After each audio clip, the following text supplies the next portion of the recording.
इसी प्रकार हमारे जीवन में कोई भी प्रतिकूलता आती है, कोई भी अनुकूलता आती है जो हमें दुख देती है, तो हम भीतर से संबंध न जुड़ने के कारण हमारा संबंध भगवान नाम से जुड़ा नहीं होता है, तो भीतर से हमें कोई भी ऊर्जा उस समय प्राप्त नहीं होती है। इसीलिए हम व्याकुल हो जाते हैं और नकारात्मक सोच हमें परेशान करने लगती है कि अब क्या होगा। आप ध्यान दें, अगर आप भगवान का नाम जप कर रहे हैं, अब नाम जप का यहाँ पर अर्थ समझना आप।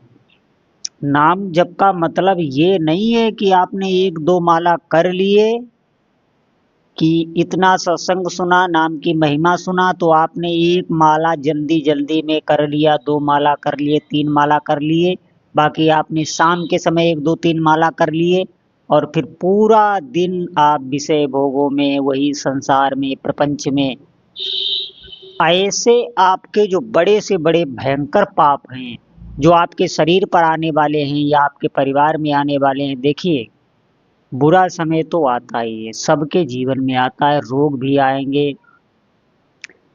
ऐसा भी समय आएगा जिसमें आप व्याकुल होंगे। कब? लेकिन जब भजन नहीं कर रहे होंगे। तो आप देखना, जो भजन कर रहे होते हैं उन पर वो जो बुरा समय है, वो पहली बात तो प्रभाव नहीं छोड़ पाता भजन के प्रभाव से। क्यों? वो अंतरात्मा से जुड़े हुए हैं, तुरंत ही उन्हें नाम भगवान संभाल लेते हैं, ऐसे विचार भेजते हैं, ऐसी युक्तियां बताते हैं और हृदय को शीतल रखते हैं, तो वो दुख में भी प्रसन्न रहता है और जो दुख आता है वो भी प्रभु की कृपा से बहुत हल्का होके आता है। अब विचार करना, ध्यान देना, मैं आपको उदाहरण दे रहा हूँ। जैसे किसी को कारावास जेल हो गई हो और जेल में वो अच्छे आचरण कर रहा हो, उसे पता लग गया हो कि मैंने पाप किया, मैंने गलत किया, इसीलिए मुझे सजा हुई, अब मुझे दोबारा पाप नहीं करना, मुझे लोगों की भलाई ही करना है, भगवान का सुमिरन करना है, सत्य व्यवहार करना है। वो सच्चाई पे आ गया, अब वो जेल में अच्छे कर्म कर रहा है, तो जो जेल के पदाधिकारी है वो उस पर ध्यान देते हैं, उसके हर एक कर्म पर ध्यान देते हैं और भीतर ही भीतर उससे प्रसन्न रहते हैं। आप देखना, वो कहेंगे नहीं और उसकी वो गुप्त रूप से सिफारिश भी करते हैं बड़े अधिकारियों से। धीरे धीरे उसकी सजा माफ होने लगती, पूरी सजा तो माफ नहीं होती लेकिन बहुत अंश में उसे छूट मिल जाती है और वो अपनी सजा भोग के निर्मल हो जाता है। इसी प्रकार जो भगवान के भजन में लगे हुए हैं, सत्य आचरण में लगे हुए हैं, तो जितनी भी दैवी शक्तियां हैं वो सब उसका भला करने लगती हैं। जो भी आपदा आती है, उस पर जो भी दुख पड़ता है, उसमें सभी देवी शक्तियां उसकी मदद करने लगती हैं। विश्वास उसके भीतर जगा रहता है, कभी भी उसका वो अंधकार में नहीं जीता, चाहे जितना भी बड़ा संकट आ जाए। और भीतर से भगवान नाम ऐसी शीतलता, ऐसे विचार भेजते रहते हैं जिससे वो प्रसन्न रहता है और दुख पल में उसका नष्ट हो जाता है। जिस दुख में बड़े से बड़े जो संसारी जीव हैं, जो भगवान से विमुख हैं, जो केवल भोग धन के लिए बड़े से बड़े पाप करने में भी नहीं चूकते, ऐसे लोगों पर जब वही संकट जो भक्त पर आया, वो संकट जब उन पे आता है तो वो भयभीत हो जाते हैं, यहाँ तक कि उनकी मृत्यु भी हो जाती है। तो मेरा साधकों से प्रार्थना ये है कि एक तो सुख दुख होता नहीं है, सिर्फ मन की धारणा है। आप विश्वास करें, ये बात आप ऐसे नहीं समझ पाएंगे, ये बात आप तभी समझ पाएंगे जब आप खुद डट के भजन करेंगे।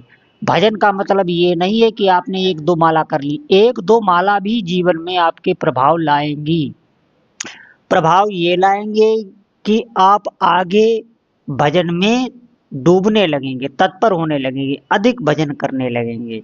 लेकिन आप जो शेष समय रहता है जिसमें आप कोई न कोई कार्यरत हैं, मैं ये नहीं कह रहा हूँ आप व्यवहारिक कार्य छोड़ दें, आप संसार के कार्य छोड़ दें, आप धन उपार्जन करना छोड़ दें, आप सब करते रहें, लेकिन नाम पर एक अपनी स्मृति बनाए रहें कि मुझे नाम जपना है। भले आप जप ना पाए, लेकिन बराबर जब भी समय मिले तब आप भगवान के नाम में लग जाएं। जब भी समय मिले तब आप भगवान के नाम में लग जाएं। तो ये साधना आपकी होने लगी, इसमें आपको श्रम होने लगा, क्योंकि श्रम होगा ही, प्रारंभ में आपको श्रम करना पड़ेगा। और यही नाम जप का जब श्रम आप 24 घंटे में अधिक से अधिक समय खींचने की कोशिश करेंगे, तो यही नाम जप आपके प्रारब्ध को भस्म करेगा। प्रारब्ध को, मैं उन कर्मों की बात नहीं कर रहा हूं जो बहुत जमा है पहले से, आगे के जन्म में आने, जो आगे आपके जन्म होंगे उसमें जो कर्म आएंगे, वो सब तो नाम जप ऐसे चुटकियों में भस्म कर देगा। लेकिन आपका प्रारब्ध भी वो भस्म करने की क्षमता रखता है, ध्यान देना। नाम जापक को समय दे दिया जाता है भजन करने का, उसके भजन में कोई विघ्न ना पड़े, समय दे दिया जाता है। आप देखना, जो भी धार्मिक व्यक्ति हैं, अगर कोई साधु जंगल में अकेला भजन कर रहा है, तो जो भी धार्मिक व्यक्ति होते हैं, जो साधु स्वभाव के होते हैं, आप देखना वो जा जाके उस संत की सेवा करते हैं और संत से पूछते भी हैं, संत की हर प्रकार से सेवा करते हैं कि इसको कोई भजन में बाधा ना पड़े। ऐसे ही देवता लोग जो साधक भजन करते हैं, जो भजन करना चाहते हैं, जो भगवान को पाना चाहते हैं, जान चुके हैं संसार के कि संसार असत्य है, यहाँ कुछ मिलने वाला नहीं है, यहाँ जीवन भर हम बटोरते रहेंगे, सुख की तलाश में रहेंगे, लेकिन हमें दुख ही मिलेगा।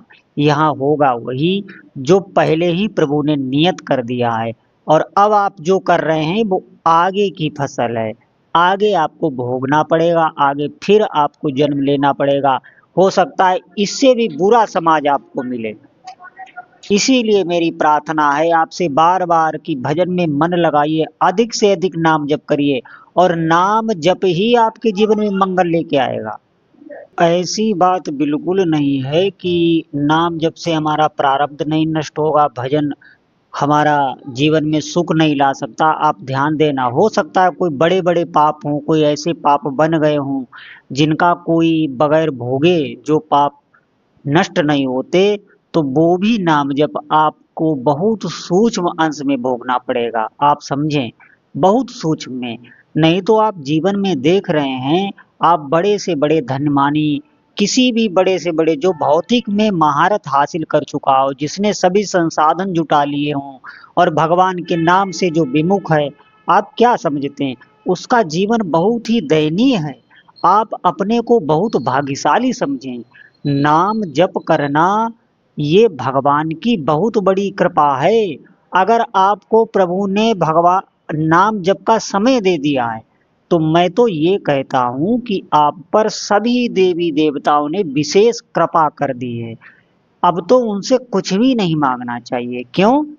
क्योंकि अब आपका ऐसा कर्म बन रहा है, अलौकिक कर्म बन रहा है, जिसका फल तो मिलना ही मिलना है। जब बुरे कर्मों का फल मिलता है, आप धरती में कोई बीज डालिए, जब वो उग के फसल देता है, जो भी आप बीज डालेंगे, तो ये कर्म भूमि है, ये मृत्यु लोक कर्म भूमि है। यहाँ जो भी कर्म बनेगा उसका फल आना ही आना है। तो आप नाम जप कर रहे हैं, भगवान की सेवा कर रहे हैं, सत्य आचरण कर रहे हैं, सबको सुख देना चाहते हैं, सबका मंगल सोच रहे हैं, भीतर से किसी से आप द्वेष नहीं रख रहे, ये भी ध्यान रखना। अगर आपके भीतर ये अवगुण है, तो आप वहाँ पर जहाँ भी आपको दोष बन रहा है, आप देखिए कि उसमें जो भी मैं कह रहा हूँ, बहुत देखिए, गुण अवगुण सबके भीतर हैं। हम अवगुण ही देखकर उससे दोष कर लें, आप ध्यान देना, उसमें गुण भी होंगे। आप जिसमें दोष देख रहे हैं, आप उसमें गुण देखना आरंभ कर दीजिए, आपको गुण भी दिखाने लग जाएंगे, फिर आपके भीतर दोष वृत्ति नष्ट हो जाएगी।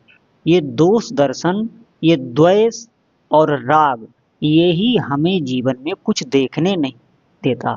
हमें जीवन में जो अनुभव है, जो प्रकृति के गूढ़ रहस्य हैं, जो भगवान की भक्ति है, इसमें ये बहुत बड़ा रोड़ा होता है, राग और द्वेष। और देखना, हर जीव इसी में वो फंसा हुआ है, कहीं न कहीं राग करता है, कहीं न कहीं द्वेष करता है। जहाँ उसके प्रतिकूल दिखाई देता है, वहाँ वो द्वेष कर लेता है, और जहाँ उससे अनुकूलता मिलती है, वहाँ वो राग कर लेता है। आप ध्यान देना, सभी भगवान के हैं। अगर किसी में कोई दोष है, अगर वो दोष नष्ट हो जाए, तो आप देखना वो कितना निर्मल हो जाएगा, वही अच्छा हो जाएगा। दोष भजन को नष्ट करता है, दोष से हमें बचना है, सत्य आचरण करना है। आप निश्चित मानिए, अगर आप भजन में लगे हैं, आप नाम जप की महिमा सुन के और नाम जप में ही रोज का रोज आप अपना समय व्यतीत कर रहे हैं, आपने नाम जप की रहनी बना ली है, तो आप देखना आपके जीवन में कोई भी अमंगल घटना बंद हो जाएगी होनी, जो अभी तक पिछली आप सोच सोच के कभी घबराएं भी ना। नाम जप आपके भीतर ऐसे विचार आने लगेंगे, ऐसी भगवान की दिव्य दिव्य झांकियां, अकस्मात किसी की भी आप उपासना कर रहे हो, मैं ये नहीं कर रहा हूँ, आप हनुमान जी की, आप माता की, आप भगवान शिव की, आप गणेश भगवान की, आप राम जी, कृष्ण जी, आप किसी की भी आराधना कर रहे हो, उनकी दिव्य दिव्य झांकियां, दिव्य दिव्य अनुभूति आपको ध्यान में, आपको निद्रा में और आपको प्रगट में भी, व्यवहार में वो लीलाएं आपके साथ करने लगेंगे। फिर आपका जीवन बदलने लगेगा, फिर आपके अंतःकरण पर प्रभाव पड़ जाएगा, आपके भीतर खुद विश्वास प्रकट हो जाएगा, आप दूसरों को विश्वास, दूसरे का विश्वास बढ़ाने लग जाएंगे, और किसी की भी कोई भी बात जो श्रद्धा से, विश्वास से हमें विमुख करती है, वो आप पर असर नहीं कर पाएगी, आप क्षमतावान हो जाएंगे। भगवान नाम जप में सभी सामर्थ आती है। अभी आप जो भौतिक कार्य कर रहे हैं, आप देखना अभी हम जो भी भौतिक कार्य कर रहे हैं वो आसक्ति से करते हैं, वो वासना से करते हैं, वो किसी न किसी लोभ से करते हैं। तो उस भौतिक कार्य में हमें फल पर ज्यादा चिंता रहती है, अगर उसमें कुछ भी बिगड़ जाए तो हमें क्रोध भी आएगा, ये भी हमारे दुख का बहुत बड़ा कारण है। नाम जप इसमें तो एक दिव्यता लेके आएगा, जो भी भौतिक कार्य हैं वो आप नाम जप करते हुए, भगवान का स्मरण करते हुए और उनको बीच में जोड़ के करेंगे, तो वही कर्म आपको आनंद देगा, और उस कर्म में कोई भी आपको श्रम नहीं लगेगा। मैं निश्चित आपको बता रहा हूँ, दिव्य दिव्य अनुभूतियां साधक के भीतर आ जाती हैं।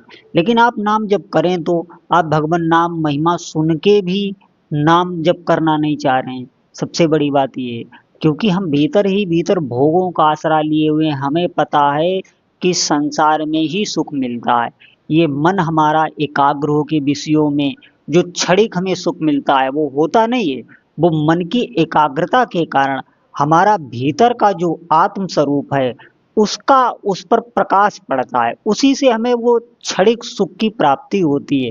वो हमारा ही सुख नष्ट हो रहा होता है, वो उस विषय से नहीं मिलता है।